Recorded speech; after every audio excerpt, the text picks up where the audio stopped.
Welcome to the Box Score Sports Podcast.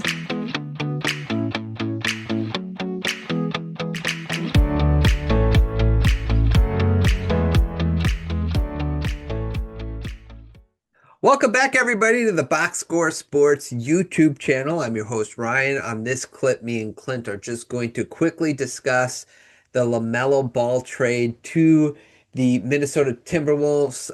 Clint, this was one of your off-season, long shots for the Charlotte Hornets is that they move on from LaMelo Ball. You're not a big fan. So I'm really interested to hear your take on how you feel about the Timberwolves getting him, because I think this could be an interesting discussion. Well, we finished last night and it didn't take long. You sent me I literally think it was within minutes of us finishing last night that the report came out that maybe you were even on the pod. I think you might have said it, that they were shopping LaMelo Ball. Mm-hmm. Yeah, I put it as my long shot. I didn't think the Hornets would part with him. You have the whole he's kind of been there for a while. He was like their building block. But we'll get into the package. It seemed like they were quite eager to move on from him. Yeah, I saw this. I think it was what's it called? Centel. They said Hornets ready to move on from LaMelo after he named his son La1. It's that's funny. Okay, before me and Clint get into it, like and subscribe to the channel. Leave your thoughts in the comments down below. Wolves fans, how excited are you to get LaMelo? Charlotte fans, how excited are you to move on from him and get Naz Reid? So let's just talk first. Here's the package. So LaMelo goes to the Timberwolves. The Hornets receive Naz Reid, an unprotected 2033, and three pick swaps, 28, 29, and 30. They also get 3 second-round picks. So, Clint, before we take it from each team, I guess your thoughts on the trade, just in general. Yeah. So like I hinted before, it seemed like Charlotte was kind of eager to move off from him. The 2033 unprotected, basically, I won't read you the whole protections. I pulled it up. Is 2028 is probably the best pick swap. And the other two are kind of very in the probably unlikely to change hands. So, they didn't get a ton. I think, we talked about it with the Hornets when they struggled with the Pistons with size. Naz Reid gives you some size. Now he's not awesome on defense, but you get some shooting in there. So I think from the Hornets' point of view, whatever happened there, it seemed that we talked about in their exit interview, the end of season press conferences, LaMelo didn't seem happy. He didn't seem happy during that last game. And kind of based on this, I think there's obviously some kind of fracture there that we were all spending too much time talking about Giannis, that it was obviously past the point of return because news broke and he was traded less than 12 hours later. Yeah, and I wouldn't say it's like a great haul for him, right? Because it's a lot of pick swaps, so you're not gaining a pick, right? You're just basically gaining one pick and a bunch of second round picks. For the Hornets, I do like Naz Reid for their center position. He can spread the ball. He can kind of dribble a little bit and play make a little bit. But I think, they definitely needed a center. They drafted one too. And then they got Anderson, right, in the first round this year. So they're still pretty young. And then on top of it, they also re-signed Kobe White. So it sounds like he will be, as of right now, their leading guard moving forward, their leading point guard. I like it for the Hornets in some aspects of it, but I also did they sell a little too low? Because it kind of reminds me, it's not as bad, obviously, as the Luka trade, but it kind of reminds me you put it out there and then an hour later you just pull the trigger on it. And I'm just like, could you have waited just 2 days and see what other offers you got, or were you confident this was the best offer you were going to get? For sure. I would agree it's probably on the lower side. But I think they were thinking of getting that center. Yeah, that's true. Keeping the shooting, but also they have $50 million below the apron now. So, and they got rid of Green in this trade too, which I think probably took something off the table. Like I think they wanted to dump that contract. So similar to like the Bucks with dumping Bobby Portis, adding him to a deal, Sure. like having $50 million, for an up and coming team when we're seeing more movement in the league. It looks like part of this non-tanking stuff has really juiced the free agent market because now Kobe White and Dosunmu are probably a little higher than we thought about, money they're getting. Yeah. But from the Hornets' point of view, look, you cleared some space. Are you probably quite as dynamic offensively? No. I mean, LaMelo Ball does have it, despite my dislike for him. He does have that flair, that shooting, that spacing, that pace that really juices the offense. Yeah. Yeah. So they'll miss out on that. It just surprises me because like when we did the exit interview, I was much more like, let's wait one more year. Let's give it one more year because it's like the first like real, like for me, it was like the realest this team has been since they had LaMelo, right? Like even just the pieces around LaMelo, it like all kind of seemed to fit. You had Khan that was this ball mover. Miller was finally like he wasn't like healthy, but he played most of the games, with the shoulder injury. So I just felt like give it one more year, but it's like you said, it seemed like the Hornets were really eager to pull the trigger on that as soon as they got the news out there. So I'm with you there. And maybe it's just a side point. LaMelo played a lot of games this year. He's had ankle problems. Yep. And like you said, a lot of times you're like, maybe give it one more year.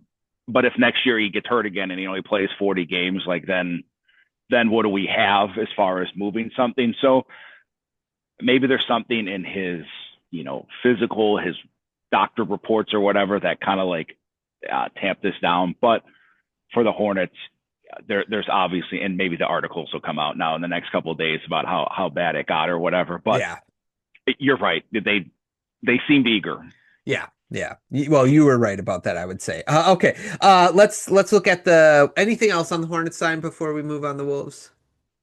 I don't think. I mean, I think they're still a rising team, and with this cap space, we'll see how they round out the team or what moves they make. But again, if you can be good, like in that good range, and then you pick up these assets that you could move for, now the Hornets move into one of those teams if some of these other stars want to move.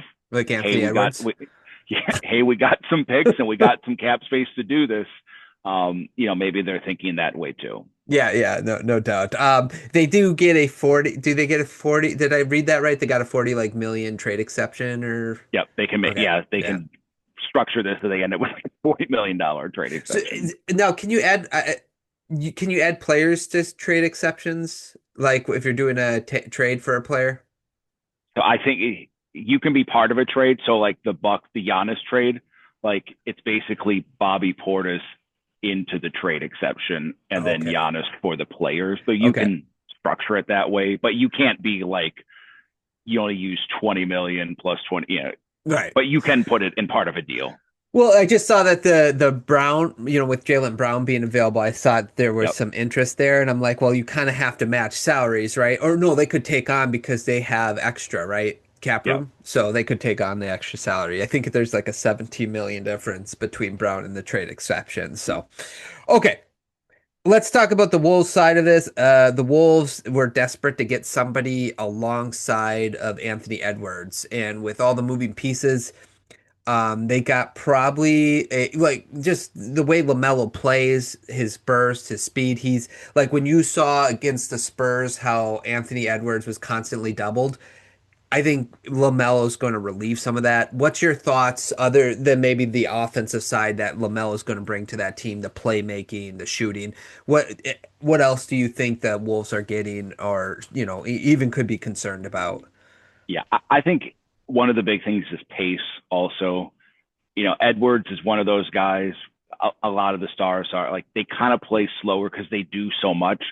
And I think as you brought out, if Anthony Edwards doesn't have to bring the ball up, but you can get a rebound and throw it to Melo and he can run up the court and at least either attack a mismatch or create one, especially like you said against the Spurs. If it gets slower, it gets bogged down. Like LaMelo's a really good ball handler. He's a really good passer in that regard. So I think he also juices their spacing. Like they're not losing spacing in this regard. Naz Reid, he shoot from the big.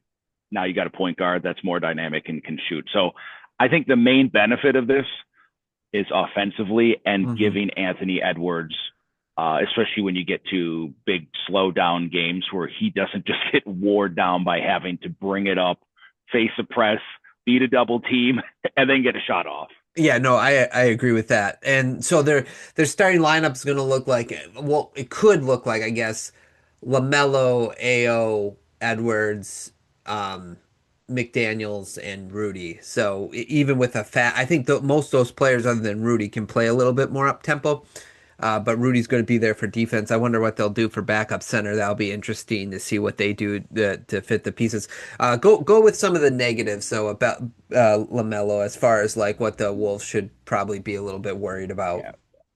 One of the things we talked about, I mentioned a bunch with the Timberwolves, is sometimes they don't come across as a serious team. I was thinking that too when the trade happened. Yeah. Like we see them go through these stretches, and I think like maybe it was February or early March, like we did a prediction, like who could make the finals, and the Timberwolves were like cruising. And I was like, I mean, Minnesota, they have Denver's number, they could challenge these teams. And then they just go through these stretches where you're like, they get blown out by 30 and it's like, they don't care. And LaMelo is kind of that guy too. We talked about it. I'm just not a big fan of his like carelessness, some of his shot selection. And I think unless something changes, it kind of plays into that where these guys are front runners, and when it's humming, it's going to look good, especially offensively with that starting lineup. Rudy's the only one that can't shoot, which is not a problem then. But when it goes bad, you kind of have a bunch of guys that, I don't want to say pout, but just kind of like tuck their tail and being like, all right, well, tonight's not the night. Yeah. Yeah. That's the thing I thought of too because you've said that about and I agree with you, because even Anthony Edwards in his interview, the exit interview, we already talked about it in his in the exit interview, where he was like, yeah, we didn't really prepare in the regular season to be ready for the playoffs.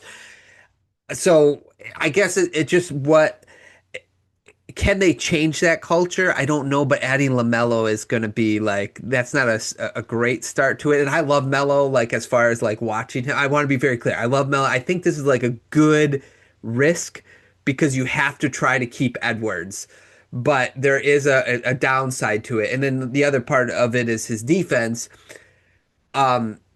I think you can survive on defense with a negative defender if you have one, and if he's your only one on the team, that's going to be fine. But I don't know. It's going to be tough because like if Rudy's on the court too, he great rim protector, but perimeter wise and stuff like that, it's going to be a little bit of a get the guard on either LaMelo or Grudy in the playoffs I'm talking about, and then just take advantage of that. So I'm a little bit worried about that for the Timberwolves. And then can you get him to play at a higher level on defense? Even if he's just an average defender, that'd be great. Yep. Yeah. I don't think the defense starting wise will be like a huge issue because of McDaniels, Edwards, Gobert, even DeSumo. He's smaller, but he's not like a pushover. So I think you can make up for his lack of defense, at least regular season, big moments, like you said. If you're getting a 1-5 switch, you don't want Rudy out on the perimeter, and you definitely don't want LaMelo down low trying to play defense.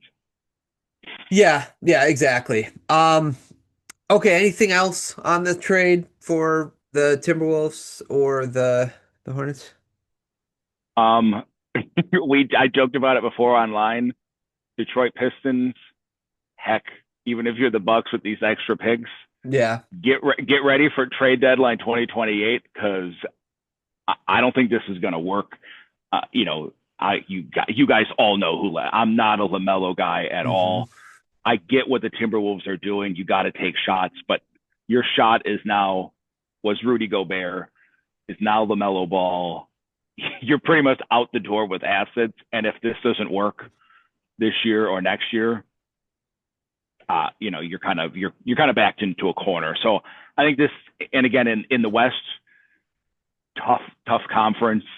If you flame out in the first round next year and it doesn't work, like if you're Anthony Edwards and you're looking at those cupboards and you're looking at the guys around you, and Gobert's not getting any younger, and he's not going to become like a an asset that teams are like, oh, we'll give you 5 first-round picks back for it. So I get the risk. I think it's going to be really fun, but I just think if you're any of the teams, Pistons specifically, that are good, save those picks, because I think Anthony Edwards, this just shoots him to the top of the list of like the next big guy that if this doesn't work soon is just, it's over. Sorry, Minnesota fans. You jump to the top of Sham's hit list probably this coming year, but I just don't see it working at all. Yeah, I'm a little bit more. One thing I'm a little worried about is like the Wolves were one of the way they were able to compete in the playoffs, especially against like the Nuggets and the Spurs, is their size, right? And they had Randall and Reed and Gobert. Now you kind of just threw that away, that identity, and you're going to a different identity. I'm interested to see how it works. I'm a little bit more positive about LaMelo than you are. But I do agree with you for everybody to hold on to your assets because you want to see whether this works out or not. Because I just think it's really hard in the Western Conference. And, like LaMelo had trouble being like a true difference maker as far as winning goes. And I agree, like contextually with his team and stuff, it was hard and his injuries, right? But he had a hard time doing it in the East.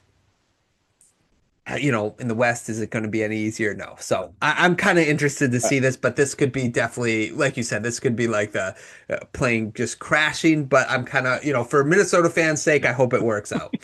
Yeah. I do too. We just talked about it with Giannis. Like Minnesota's a team that if they won a title, that would be awesome. Yeah. Awesome. Fine by me. You're right with size. They got some minimums. We'll see what they can patch together. But again, you're running a thin ship. And it's all got to work. And even if it all works, OKC and San Antonio are really hard to get past. And they're big. Yep. Right. Like OKC just drafted another 7-3 guy. Yeah. I didn't particularly like it. But like if you think of that matchup and they're just throwing Kenton Hartenstein or Mara out there, what are you how are you gonna match up? But maybe you can bypass that or just shoot them out of a series. But yeah, we'll see. We'll see what happens. Okay, anything else, Clint?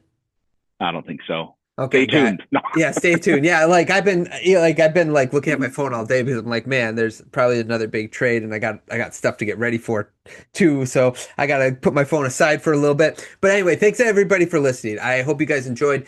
Don't forget to like and subscribe to the channel. Let us know in the comments section down below what your thoughts are on this trade. And again, thanks for listening. We will talk to you all real soon. Thanks so much for watching this clip of the Box Score Sports Podcast. I hope you guys enjoyed. If you haven't yet, please subscribe to our channel. Follow us on Instagram and Twitter or X. And we'll talk to you guys real soon. See ya.